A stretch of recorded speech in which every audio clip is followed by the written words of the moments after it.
শুআবুল ঈমান লিল বাইহাকী হাদিস শরীফের মধ্যে 3813 নম্বর হাদিসের মধ্যে আছে রাসূল করিম সাল্লাল্লাহু আলাইহি ওয়াসাল্লাম বলেন শাবান শাহরি ওয়া রমাদান শাহরুল্লাহ, শাবান শাহরি ওয়া রমাদান শাহরুল্লাহ।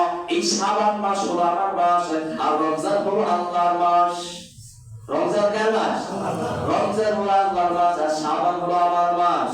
এই শাবান মাসে আমি বেশি বেশি ইবাদত করি, রহমতের আমার দেখা দেখি তোমরাও বেশি বেশি ইবাদত করো।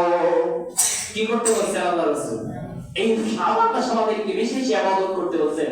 বুখারী শরীফে 1369 নম্বর হাদিস, স্পষ্ট সহিহ হাদিস দ্বারা প্রমাণিত, মা আয়েশা সিদ্দিকা রাদিয়াল্লাহু তাআলা আনহা থেকে বর্ণিত, তিনি বলেন আমি রাসূল করিম সাল্লাল্লাহু আলাইহি ওয়াসাল্লামকে দেখতাম যে রমজান মাসের মতন এত রোজা, পুরো মাসের রোজা অন্য কোনো মাসে রাখে নাই, ঠিক তেমনি ভাবে শাবান মাসের মতো এত নফল রোজা, এত নফল ইবাদত অন্য কোনো মাসে আমি দেখি নাই।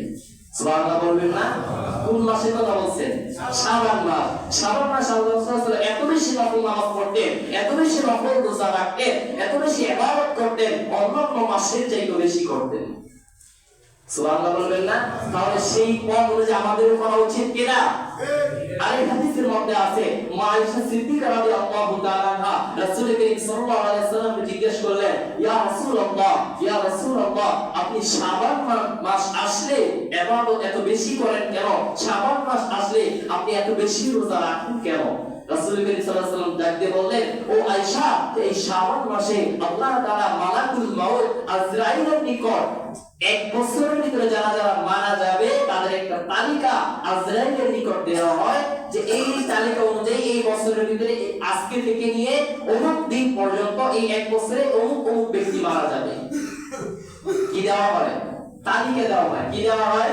তালিকা দেওয়া হয়। রাসূলুল্লাহ বলতেছেন যে যখন তালিকাটা যেহেতু এই মাসের মধ্যে দেওয়া হয়, আমি চিন্তা করে দেখেছি এই মাসে যদি আমার রোজা বেশি বেশি রোজা অবস্থায় থাকি, আমার মৃত্যুর পরোয়ানাটা যদি ওই সময় লেখা হয় যেই সময় আমি রোজাদার, তাহলে আমার মৃত্যুটা আল্লাহ তাআলা নেককারদের কাতারে মেনে দেবেন। উম্মতকে এটা শিখিয়ে গেছেন যে তোমরাও এই শাবান মাস আসলে বেশি বেশি রোজা রাখো।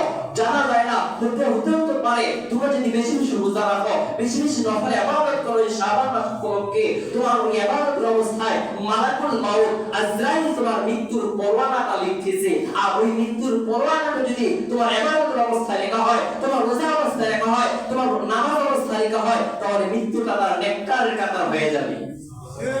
কোন কাতারে হবে? নেককারদের কাতার হবে। আমরা নেককারদের কাতারের মধ্যে চাইলে ইনশাআল্লাহ কে কে হাত তুলে দেখাই। আল্লাহ